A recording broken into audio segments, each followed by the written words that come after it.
Mount Pleasant is one of the most desirable places to live in all of South Carolina, even the entirety of the American South. But there's a lot of hidden costs here that people don't consider or factor into their budget until after they move here. And today I'm going to be breaking down all of these hidden costs for you. Hey there, I'm Kyle Weston, local realtor here, living and working in Mount Pleasant, South Carolina with the Dave Friedman team at Keller Williams. And I help people buy, sell, and invest in real estate all around the county every single day. And Mount Pleasant, where I live and work, is a beautiful place to be and an awesome place to call home. But there's a lot of hidden costs to living here that people find out the hard way, often after they've put their budget together and make the move here to South Carolina. Now, I think it's important for all of my buyers, sellers, and investors to understand the full financial picture before they make such an important decision like buying an expensive home here in Mount Pleasant, South Carolina. And item number one that I want to talk about today is our property tax structure. Now, Mount Pleasant gets a little bit of a reprieve on the property tax structure, but if you're coming from out of state and you still own that home in the state that you're moving from, you're actually going to pay a higher tax rate once you move here. It's going to be a 6% rate multiplied by the millage rate of the county. Now, that could end up being about 3 times as expensive as the property tax rate for people that are primary residents and only own and live in full-time the home they have here. So factor that into your budget if you're going to be keeping a home in a state or a city where you're moving from to Mount Pleasant. Item number 2 is homeowners insurance. If you're coming to us from an area outside of the southeastern United States, you probably don't have hurricane insurance, flood insurance, wind and hail insurance like we do here. Those 3 costs, they can add up. And if you have a waterfront lot or a lot that holds on to moisture better than some of your neighbors, you're going to have flood insurance, and that is not an optional cost here. Wind and hail insurance can be high as well because we are in a coastal hazard zone, a hurricane belt, just like Florida, Georgia, and parts of North Carolina. So these costs added together on top of your mortgage, on top of your HOA, on top of all your living expenses, they might make or break the bank and can amount to a few thousand extra dollars annually. Another item that's going to be an important part of your budget when you live here is HOA fees. Now, if you want to live somewhere that doesn't have an HOA fee, we have plenty of options for that. There's a lot of standalone homes. There's a lot of old neighborhoods that don't have one. There's also relatively manageable HOAs, the $50, the $100 a month or annual.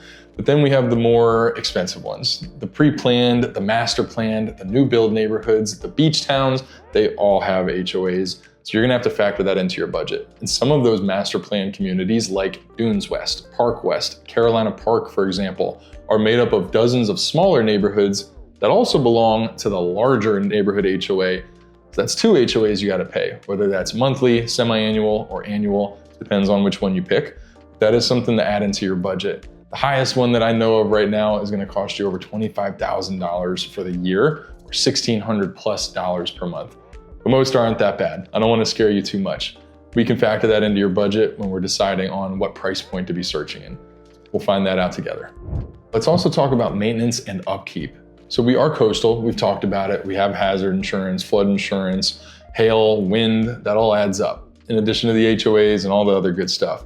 But that salt air, that coastal living, it's going to take a toll on your exterior, your roof, your HVAC, and your landscaping. We have a lot of moisture here. The low country is wet, it is hot, it is humid. Our grass, our trees go quick. So you're gonna need to take care of your landscaping in addition to the exterior of your home more frequently than you're used to if you're coming from a drier climate outside of the southeastern United States. Another important item to factor into your budget is your utility bill and your other miscellaneous services like trash, water, sewer, internet. Those all add up. And if you haven't bought a home before, those are all things you're gonna have to factor into your monthly budget. But in terms of our utilities like air conditioning, that is something you're gonna need and use a lot here in the low country. It's hot and that AC is on from March through, let's say, Thanksgiving every year. That is constantly going. That electricity bill is gonna be high. Now we get a little bit of a break from December through January and about half of February. And then it heats right back up again. Now that's the lifestyle you're looking for, great, but you're gonna have to pay for it. Let's start winding down the list here with transportation and traffic costs. So if you're gonna be commuting to Charleston or another city around Charleston for work from Mount Pleasant, you're gonna have higher transportation costs because our morning and our afternoon rush hour, you tend to just sit there or you crawl along. And that's gonna impact your mileage, your miles per gallon, and the wear and tear on your car. Now, last one on the list that a lot of budget gurus aren't gonna tell you about You're not gonna talk to your lender about these things either when you're trying to get a home. But that's our lifestyle and our spending. There's beaches, restaurants, boat days, golf courses. It's a lot of things you're gonna wanna spend your money on. Not to say that there's a lot of keeping up with the Joneses, but there's a lot of fun stuff and cool things that you're gonna wanna do here, no matter your age or your family type. So I would factor that into your monthly budget as well, because there's a lot of stuff here that you're gonna wanna participate in.